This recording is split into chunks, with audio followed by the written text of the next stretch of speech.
To me recently in Ukraine.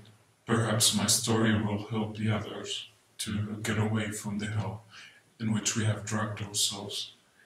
It all started pretty well when I arrived in 2009 to the USA to study. I got a scholarship and my family agreed to pay for my accommodation. It all started pretty well when I arrived in 2009 to the USA to study. I got a scholarship and my family agreed to pay for my accommodation and other expenses. After graduating from the university in 2013, I tried to get to one of the medical schools, but it was the will of Allah, and I failed my exams in pre-med. At that time, unrest broke out in Syria. My parents' business was under the threat, and they couldn't further help me financially. I had to hold out for a year to retake the exam and try to get a scholarship. So I was trying to get a job. I had a problem with employment in the USA since I didn't have a working visa. According to the rules, I had to leave the country by the end of 2013. My student visa would expire. I had to make a decision. In August, during my regular visit to the US CIS, a man approached me and offered to discuss job opportunities with good earnings and even getting a working visa. We went out and got to the park. I was offered to go to another country in the peacekeeping forces. They needed doctors, including transplant surgeons. I immediately said that I couldn't do it openly and doubted whether I could do it at all due to the fact that I had only done the pre-med courses. I was told that this was an internal order of the government, and in the case of cooperation, they would make me all the documents needed. Moreover, I would go through the preparatory 3-month course before going. Upon my return, there would be the amount of money in my bank and a work visa waiting for me. I could start working and pay for my studies. When in 2013 I made the decision to go to Ukraine, I was curious to go through it, and of course I was forced by the circumstances. During my sophomore year at the university, I had a trip to Kiev. It was the exchange students program with one of the universities of Kiev. Since childhood I spoke Russian a little bit, that's why it wasn't so hard to communicate. I studied Russian at school in my homeland in Syria. My aunt was a teacher of Russian, therefore when we were to choose a country for the exchange program, I chose Ukraine. I was curious. I had difficulties with understanding my family. They regarded transplant surgery with suspicion, accusing me of immorality. So nobody knows what I was really doing in Ukraine. My family are sure that I went as a simple doctor in the peacekeeping forces of the United States to maintain peace in the Ukraine, the same they told the news. I had already known that the organ transplantation is a series of proven methods and standard operations. Techniques of such operations are not a secret. There is an acute shortage of donor organs in the world today. Therefore, transplantation is being developed and funded. It is not always legal. That's why there's a lot of moral and ethical issues. This is the hardest part of our work. You have to agree with your conscience. Everything else is already decided by greedy officials and the military. In many countries, governments are aware of such schemes. For this reason, we were promised international support and security guarantees in the foreign country. We were given documents proving that we were journalists. I was given an international press card in my name. As I was promised before a trip to Ukraine, we had undergone special training and we were ready to go. Ahead was a year of work in another country and then return back to the United States in a new life for me. We lived in an apartment not far away from the embassy of the United States. Once a week, we were visited by some strange men in plain clothes. Ukrainian and American speech were permanently heard. We were told that soon we would start taking organs for further treatment of seriously ill people. Just people. Who they were, we weren't told. We supposed that it could be soldiers or citizens of Ukraine. We thought that our help is needed for life, to save lives. Every week we were taken out of the apartment to the outskirts of the city. There's a small building, private clinic with no sign. We were brought to the door and escorted quickly inside. Everything was colored green, even the operating room. In this building, we carried out the operations shifts. Sometimes we spent the nights there. We had a hostel-like room. There were two-floor beds, just like soldiers have. It continued until the beginning of May. On the 1st of May, early in the morning, all of us were roused by the officer who announced that we were divided into two groups and told us to collect our belongings. We were leaving on an emergency call. As it later became known, we were going to Odessa. We left Kiev in the evening, and by the night we were already in Odessa. There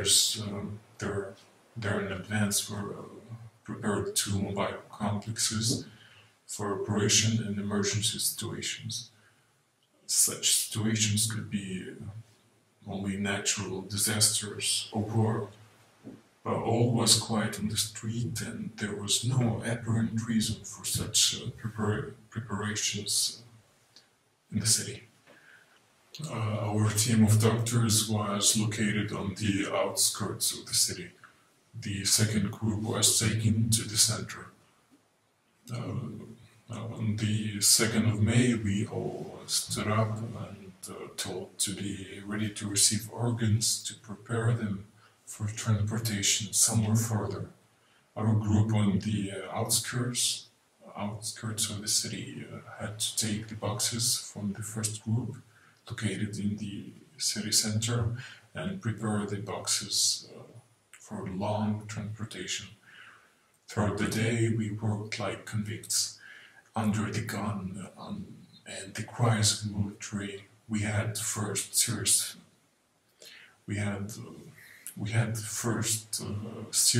fears for our lives, and the first serious suspicion of reality.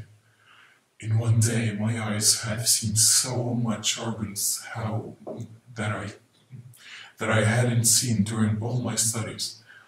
From where they were brought and why so many in one day, we couldn't watch the local news at work. When in the evening one of my colleagues said that there is a battle in the city. Was it war? We didn't know the correct answer, but realized that there was something abnormal.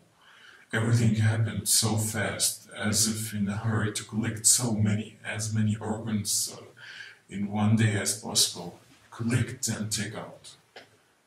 Withdrawal of a kidney from a corpse for transplantation is permissible under the following conditions. Only 30 minutes after the establishment of the disputed biological death, despite holding the entire complex of resuscitation, and the recognition of the absolute futility of further resuscitation. It was obviously that all were in a hurry to catch. We all hurried at gunpoint, and collectors, the first team in the city center, were also in a hurry, because living kidney cut from a living person is much more valuable than the dead one. The cerebral cortex die within 3-4 minutes after the person's death, but the kidneys can survive up to 30 minutes. The sooner they will be cut and preserved, the better they are for transplantation. Ideally, till the donor's heart still beats. Therefore, hunting, rigidly enforced by the military, was for the living kidneys. To prepare the surgical field, smear with iodine and brilliant green chest, abdomen, groin. Raise the hands up and tie them with the help of the bandage. Then make a cruciate incision in the abdomen of the donor, and then extract the organs according to the scheme. After the events in Odessa, I realized that things were not as we had been promised they would be. We were told that we would work as doctors in the field, but in fact, it turned out that we were not doctors and pathologists. We had to open the bodies of dead soldiers and ordinary people. It was then in Odessa on the 2nd of May, when we first heard about some important military man, Nalyvaichenko, for the first time. During loading boxes with the organs in a car, 2 soldiers had drugged the truck, and the officer was kicking them for a long time and shouting, "If at least one of the boxes is damaged, I will sell your own kidneys to Nalyvaichenko." On the 3rd of May, early in the morning, we came to a city or a large settlement. A day later, our motorcade of 3 cars drove on. It was after Odessa. There were Slavyansk, Kramatorsk. We were moving between cities in the night, and all the while we were doing the same thing. Every day we worked like slaves, cutting and collecting organs. It was bodies of soldiers on the streets of towns and villages. Every day our hands were in blood. It was the hell in reality. From morning till night, mutilated bodies and grimaces of horror on the faces of men and women. Yes, they brought us not only the bodies of dying soldiers and from the battlefield. We came across perfectly clean and tidy bodies as well, with 1 bullet hole, most often in the head. I thought it was the worst thing that doctors could see in their lives, but there was a real nightmare waiting in front of us. We had become part of this conveyor intended for extraction, transportation of human organs, and I was part of this infernal machine. When we were brought in Donetsk, the situation became even worse. Now they began to demand from us to follow the plan.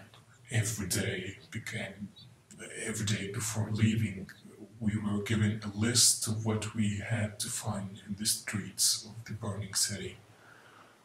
There were children and pregnant women in this list.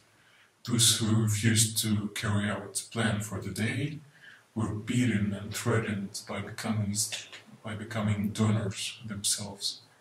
That week in the first group, 2 men were lost.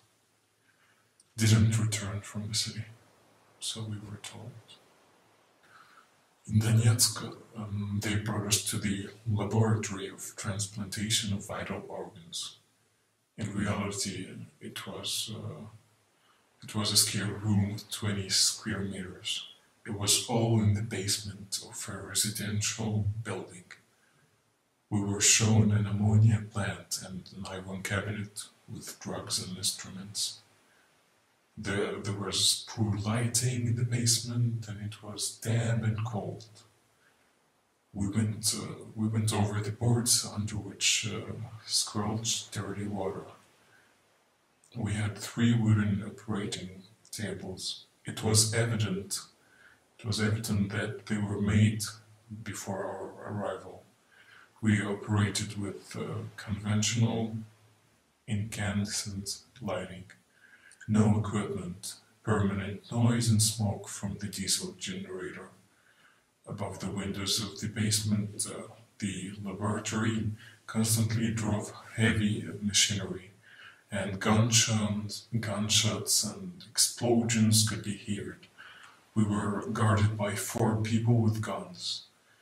In our basement worked a real biological bank of living organs. In the basement we lived during the summer, worked and slept between the comings of the military. Then we went on a mission, walking behind the military, cleaning out the battlefield. In August, we were able to escape from this hell. We were returning to the city from the countryside, where we had gone for new organs. There were 5 men in our car: the driver, 2 guards, and 2 surgeons. The car was coming back after the job. There were organs in the boxes, 12 boxes. We drove up to the checkpoint, and in the morning it had been hours. As it turned out, it was captured by other military. We realized it when we met the car that began blinking lights. Our driver was the first to realize what was happening. He tried to turn right on the road. Then firing started, our car was damaged. We stayed near the forest and wanted to flee into it, but the guards demanded that we took all of the 12 boxes. Again, I heard the threat that we heard already in Odessa about special order, and that we ourselves could become donors of all organs if the product wasn't delivered. That someone called Nalivaychenko and his mercenaries would find us in an hour, or we would be killed on the spot while trying to escape. We took all the 12 boxes and ran towards the bushes. Shooting and explosions started all around us. I don't remember exactly what happened then, as we were covered by the explosion. And when I woke up, it was already dark. Boxes were gone. I went on the road with my hands up. In my hand was the document of the journalist, the one that, according to our employers guaranteed us security in the foreign country. But we had been told about peace, and there was war. I had no choice in such circumstances. I walked toward the unknown. All hope was my journalist legend. I was questioned at the checkpoint. I said that I had been taken by those people and held captive for the 2nd month. And then I was sent to Donetsk. There were people from the security services or the police. I can't say for sure.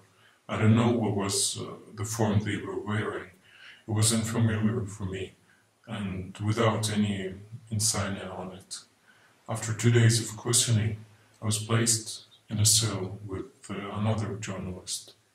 He was a real journalist and was already in a month in Donetsk. 3 days later, we were passed to the international organization. Thus began my long and difficult journey home. Now I'm in a safe place, and I hope that many of the guys who worked with me too. But we all remember the war, brutality and cruelty, the one that forever changed our lives. Sometimes Allah breaks our spirits to save our souls.